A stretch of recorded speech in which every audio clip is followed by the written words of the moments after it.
Ветеринаров учат спасать людей. Курс по оказанию первой помощи прошел на базе БГМУ.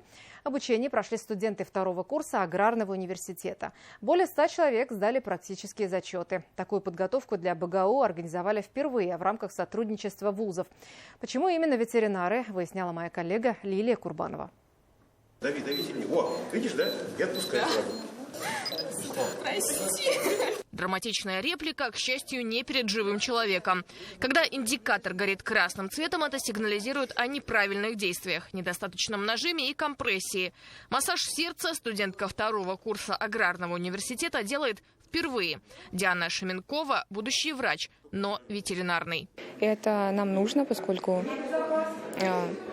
те же самые хозяева, когда приходят, все возможно, они не готовы к тому, что что-то с животным может быть. Мы должны оказывать первую помощь. Сложно, да, очень сложно. Я, например, устала. Пришлось попросить прощения. Да, пришлось попросить прощения, потому что не дожимала. Уже уставали руки, но интересно. Курс по оказанию первой помощи человеку для студентов из Аграрного университета теперь часть учебной программы. Организована такая практика в БГМУ для БГУ прошла впервые в рамках сотрудничества вузов. Медики призывают внедрять такую подготовку во всех учебных заведениях. Решающее значение в спасении человека имеют первые 10 минут после получения травмы. Решающий момент — гуглить времени нет. Нужно тут же, моментально, согласно алгоритму, оказать первую помощь. Вот как, к примеру, МГУ, ректор Садовничий, с 1 сентября начинает обучение всех первокурсников, а потом в октябре проводит соревнования. То есть у них право обучаться в МГУ получают только те, кто сдал зачет по первой помощи, вне зависимости от специальности. Возможно, подобная практика будет применима и в Уфе, по крайней мере, в Аграрном университете. С ветеринаров же начали так, как им проще. Есть схожесть в теории, например, в строении конечностей. Это есть огромная схожесть, потому что, по сути, у нас строение одинаковое, кроме кистей. То есть у них просто небольшое отличие в расположении пальцев, ну и там у парнокопытных чуть-чуть другое строение. В основном все остальное одно и то же.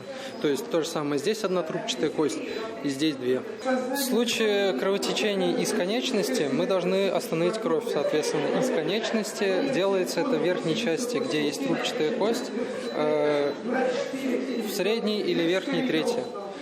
Жгут накладывается снизу. Первое наложение, оно самое сильное. Единственное, что ты в центре взял, вот ближе к краю. Чтобы больше было места. Обучение состоит из нескольких разделов: массажа сердца, накладывания жгутов и перевязки. Подготовку к оказанию первой неотложной помощи при несчастных случаях прошли 4 группы будущих ветеринаров.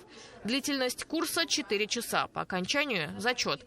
Кто-то не с первой попытки, но сдали все. За 2 дня обучили 117 студентов БГУ, тех, кто планирует лечить животных и в том числе защищать от заражения людей. Одна из обязанностей ветеринара – ограждать людей от болезни, то есть, по сути, спасать человечество. Сегодня же будущие специалисты учатся более индивидуальному подходу, тоже не самому простому. Лилия Курбанова, Шамиль Каримов, новости.